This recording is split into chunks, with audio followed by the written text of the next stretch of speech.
Hello, this is Joseph Gillette with Venture Capital Cross. We wanted to go over this blog post that we just posted entitled Announcing the 2024 Human Health 100. So in private markets, there's not a lot of data like there is in public markets. So when we see some kind of rich data, we get really excited that shows where money is being invested, what's working, what's not, and that kind of thing. And we have an issuer, Sensil, that's developing an amazing technology. Well, they've developed it, but they need to develop it more and manufacture it. And it's a diagnostics tool, which is called Companion Diagnostics. And it can detect various skin-related issues, such as bacteria and things like that, in minutes and not in days.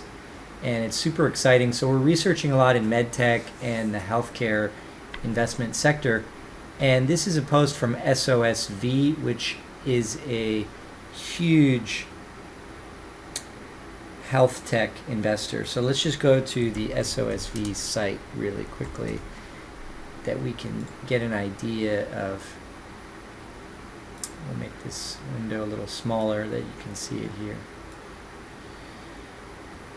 SOSV is a big investor in what they call life sciences, and just some statistics here: 80,000 square foot of lab and office space, 44% of founders had PhDs, 1,000 co-investments. So SOSV is a very interesting life sciences investor.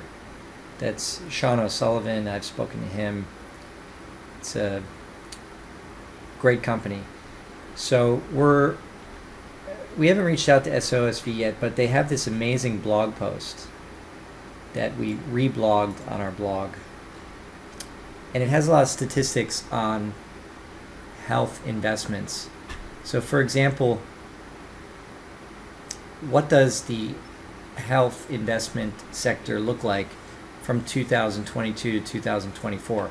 The total valuation of the companies, and they define this as, they have an index, they call it the Health 100. It's like the 100 most funded or most successful. I'm not sure exactly what the metrics are, but it's an index that they've created of private health startups. In 2022 is 5.65 billion, and 2024 it's 6.67 billion. So that's obviously a good increase, a healthy increase, pun intended. Total raised in 2022, 1 billion compared to 1.43 in 2024. And just SOSV funding has gone from 73 million to 99 million. Some quick statistics: 35% of the companies have at least one woman co-founder, 16 countries represented, 70% of the startups have at least one PhD co-founder. And here's 16 new additions to the companies: Affinia Cell Bioengines, Dropgenie, Helix, Kinexis, MedIQ from Pakistan, that's interesting, NeuroCore, Ali Technologies, OpenShelf, Portable Diagnostic Systems, RisLab Health Diagnostics. And that reminds me of a Neuralink video I found. Okay, I pulled it up. Let's just watch for a second here. This is just an amazing story. Should be streaming live here. Hello world, how's it going out there? My name is Bliss, and I'm an engineer at Neuralink. And I'd like to introduce you to the first ever user of the Neuralink device. And I think you're my only telekinetic friend that I have. Yeah, I hope so. Not many more of those out there. I have no sensation or movement below my level of injury, so below my shoulders. So I do that.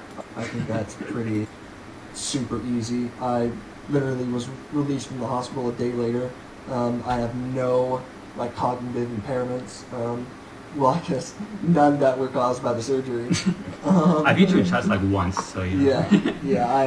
I do have a pretty good record in chess right now. As far as Okay, So what's amazing about this video is this is the first example of the Neuralink chip. A lot of people are suspicious about Neuralink, like it's some kind of Skynet control mechanism, and of course that fear is going to be there, but Neuralink is actually a biotech company that's helping people with brain injuries, and this guy was a quadriplegic and is now doing things that he couldn't do because he was in a rare scuba diving accident, and he doesn't move his body from the neck down, and now he's able to just almost be normal, or at least how his brain functions. With he can play chess, he can control different things just with his brain.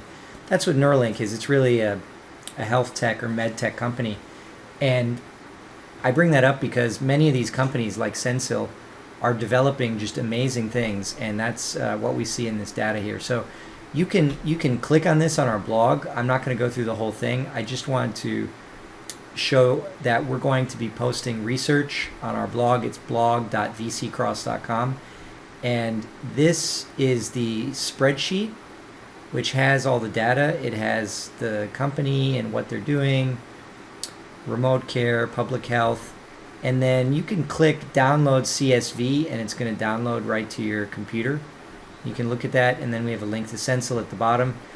But we're going to be putting a lot of research on our blog just about venture capital, private equity, and investing in private markets in general, and some statistics, because it's not something that is easily available. Like when you go to Apple stock or some publicly traded company, you just have an overwhelming amount of info, tons of analysts covering major stocks, actively traded issues. So we want to do that, and that's going to be public and free. And then, of course, if you register for vccross.com, there's going to be private research. Private meaning to registered users only. It's going to be free, totally free. You just have to open an account, because some of this research is going to be not freely shareable. So, but for users that open an account, it's going to be available to them, and it's going to be specific to companies that we're participating in, such as Lambda Labs, Databricks, SpaceX, companies like that. We're going to have information on those companies in the portal. So that's just a quick note. Happy Saturday, and have a good week, everyone.